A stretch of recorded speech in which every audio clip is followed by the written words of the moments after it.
सोया हुआ भाग्य।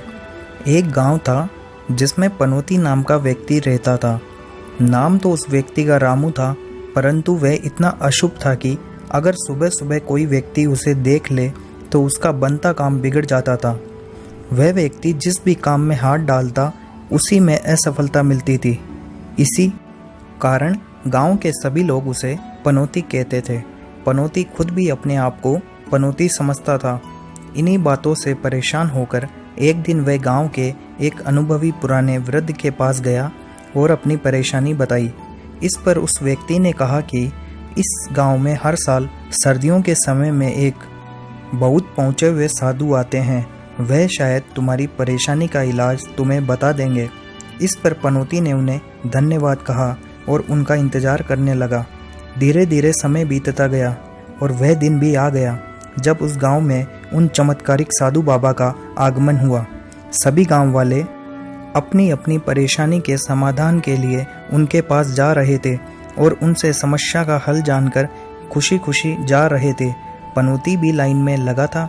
शाम होते होते साधु महाराज ने अधिकांश लोगों को देख लिया था, परंतु जैसे ही पनौती का नंबर आया तो साधु महाराज उठकर चले गए। दरअसल उन साधु महाराज का नियम था कि वह दिन में केवल 50 लोगों को ही देखेंगे और पनौती का नंबर 51वां था। इस कारण पनौती काफ़ी दुखी हुआ और उसने सोचा कि कल सुबह आकर महाराज से पूछेगा कि मेरे साथ ही ऐसा क्यों होता है। यह सोचकर पनौती अपने घर चला गया। अगले दिन सही समय पर आकर वह साधु महाराज से मिला और अपनी समस्या उनको बताई। उसकी समस्या सुनकर साधु महाराज ने कुछ देर आंखें बंद की, फिर आंखें खोलकर बताया कि बच्चा, तुम्हारे जीवन में यह समस्या इसलिए आती है क्योंकि तुम्हारा भाग्य तुम्हारे साथ नहीं है, वह कहीं सोया पड़ा है। इस पर साधु महाराज ने कहा कि यहाँ से 100 मील दूर एक ऊंचे पहाड़ की एक चोटी पर तेरा भाग्य सोया हुआ है। वहाँ जाकर उसे जगा ले, उसके बाद तेरा भाग्य जाग जाएगा। तू जो भी कार्य करेगा सब के सब सही होते जाएंगे, क्योंकि तब तेरा भाग्य तेरे साथ होगा। इस पर पनौती को डर तो बहुत लगा, परंतु लोगों के तानों से परेशान होकर उसने निश्चित किया कि वह पहाड़ पर जाकर अपना भाग्य जगाकर अपने साथ लाएगा और फिर गांव वालों की बोलती बंद कर देगा। यह विचार करके उसने एक झोला उठाया और चल दिया। अपने गांव को पार करके जब वह आगे बढ़ा तो सामने घना जंगल आ गया। वो डरते डरते धीरे धीरे जंगल में से जा रहा था कि अचानक उसको एक जोरदार गर्जना सुनाई दी, जिसको सुनकर वह बहुत ज़्यादा डर गया और कांपने लगा। अचानक ही उसके सामने जंगल का राजा शेर प्रकट हो गया। उसने कहा कि मैं अब तुम्हें खा लूँगा। इस पर पनौती ने कहा कि हे जंगल के राजा, मैं बहुत परेशान हूँ और अपना भाग्य जगाने के लिए सामने वाले पहाड़ पर जा रहा हूँ जहाँ मेरा भाग्य सोया हुआ है। यह सुनकर जंगल के राजा ने कहा कि तुझे तो मैं छोड़ दूंगा, पर मेरी भी एक परेशानी का हल अपने भाग्य से पूछकर आना पड़ेगा। इस पर पनौती ने कहा कि बिल्कुल राजा जी, आप परेशानी तो बताइए। इस पर जंगल के राजा ने कहा कि मेरी परेशानी यह है कि मैं चाहे कितना ही शिकार करके ले आऊं, मेरे परिवार की भूख शांति नहीं होती। इस पर पनौती ने कहा कि राजा जी, मैं आपके सवाल का जवाब ले आऊँगा। और पनौती आगे बढ़ गया।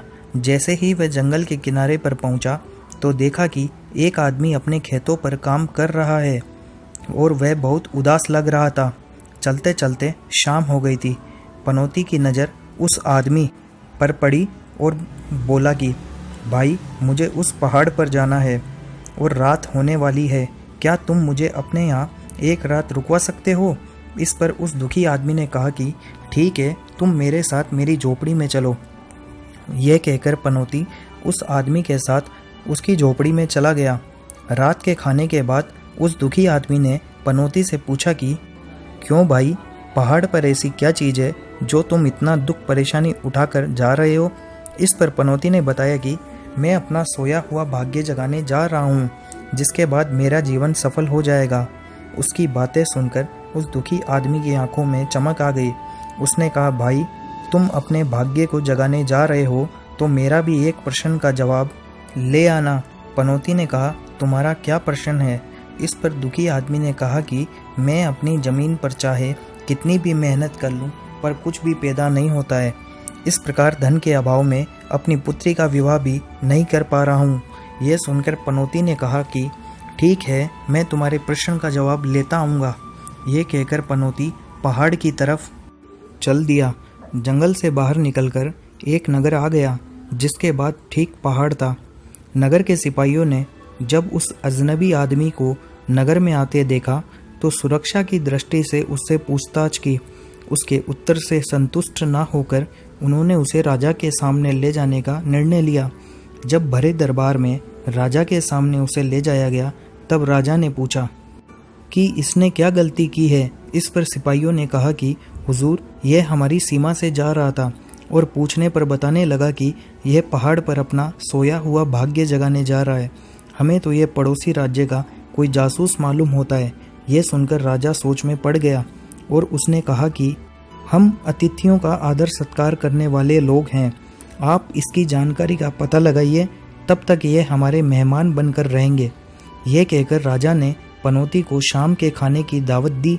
शाम को खाना खाने के बाद राजा ने पनौती से कहा, क्या यह सच है कि तुम अपना भाग्य जगाने जा रहे हो? इस पर पनौती ने कहा कि हाँ महाराज, यह सच है। मुझे एक बहुत बड़े साधु महात्मा ने बताया था कि उस पर्वत पर मेरा भाग्य सोया हुआ है, जिसे जगाने के बाद मेरा जीवन सफल हो जाएगा। यह सुनकर राजा ने पनौती से कहा कि आप एक काम करना, मेरे भी एक सवाल का जवाब लेते आना। पनौती ने कहा कि महाराज, हुक्म कीजिए, आपकी क्या परेशानी है? इस पर महाराज ने कहा कि हमारे राज्य में बहुत ज़्यादा अशांति का माहौल है, इस कारण मुझे राजकाज चलाने में दिक्कत आ रही है। पनौती ने राजा की बात सुनकर कहा कि ठीक है महाराज, मैं आपकी बात का जवाब ले आऊँगा। और सुबह सुबह मुखबिर ने राजा को सूचना दी कि महाराज, यह आदमी सही कह रहा है और यहाँ से 60 मील दूर एक गांव से आ रहा है और पहाड़ पर अपना सोया हुआ भाग्य जगाने जा रहा है। यह सुनकर राजा को प्रसन्नता हुई कि अब शायद मेरी परेशानी दूर हो जाएगी और यह पनौती नाम का आदमी मेरे सवाल का जवाब ले आएगा। कुछ समय बाद पनौती ने राजा की आज्ञा ली और अपने भाग्य को जगाने के लिए पर्वत की तरफ चल दिया। अब वह पहाड़ के नज़दीक आ गया था और उसने चढ़ाई करनी शुरू कर दी। वह लगन का पक्का था और 1-2 घंटे की चढ़ाई के बाद उसे एक खंडरनुमा मंदिर दिखाई दिया। वह वहां पहुंचा तो उसने देखा कि एक आदमी बड़ा आड़ा तिरछा लेटा हुआ था। पनौती ने उसे आवाज़ लगाई, ओ भाई, कौन हो तुम? इस पर उस व्यक्ति ने कोई जवाब नहीं दिया। पनौती ने फिर तेजी से आवाज़ लगाई। इस पर उस व्यक्ति ने बड़े अलसाए मूड में अपनी आंखें खोली और बोला, मैं वही हूँ, तुम्हारा भाग्य, जिसे लेने तुम आए हो। यह सुनकर पनौती बड़ा खुश हुआ और कहा, जल्दी से खड़े हो जाओ और मेरे साथ चलो।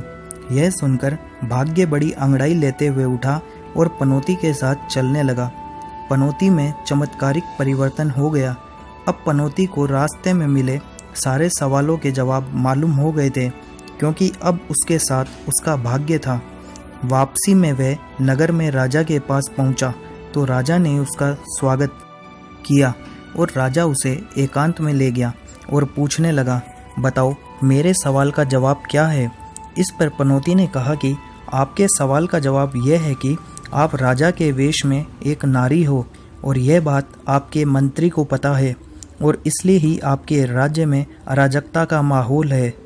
यह बात पनौती को इसलिए मालूम हो गई क्योंकि अब उसके साथ उसका भाग्य था।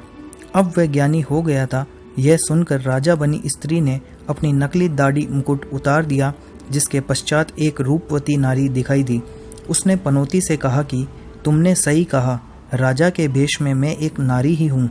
अब तुम एक काम करो, मेरे साथ विवाह कर लो और इस राज्य के राजा बन जाओ। यह सुनकर पनौती ने कहा कि नहीं, अब मुझे किसी की ज़रूरत नहीं है। अब मेरे साथ मेरा भाग्य है और मैं सब कुछ हासिल कर सकता हूँ। यह कहकर ज्ञानी पनौती राज्य से निकल गया और जंगल के शुरुआत में उसी किसान के पास पहुँच गया। किसान ने अब ज्ञानी पनौती को देखा तो बड़ा खुश हुआ और पूछा कि मेरे सवाल का जवाब लाए हो? इस पर ज्ञानी पनौती ने कहा कि आपके खेत में सोने, हीरे, मोतियों से भरे मटके गड़े हुए हैं। उनके कारण ही तुम्हारी भूमि बंजर है। तुम उन मटकों को निकाल लो और अपनी बेटी की शादी किसी अच्छे से लड़के के साथ कर दो। इस पर उस गरीब व्यक्ति ने कहा कि मुझे तुम्हारे जैसा दामाद कहाँ मिलेगा, तुम ही मेरी बेटी से शादी कर लो। इस पर अपने भाग्य के घमंड में चूर ज्ञानी पनौती ने कहा, मैं तुम्हारी बेटी से शादी नहीं कर सकता हूँ। मेरे साथ अब मेरा भाग्य है। अब मुझे किसी की सहायता की आवश्यकता नहीं है। यह अवसर भी ठुकराकर वह चला गया। आगे जंगल में जाने पर उसका सामना उसी जंगल के राजा शेर से हो गया।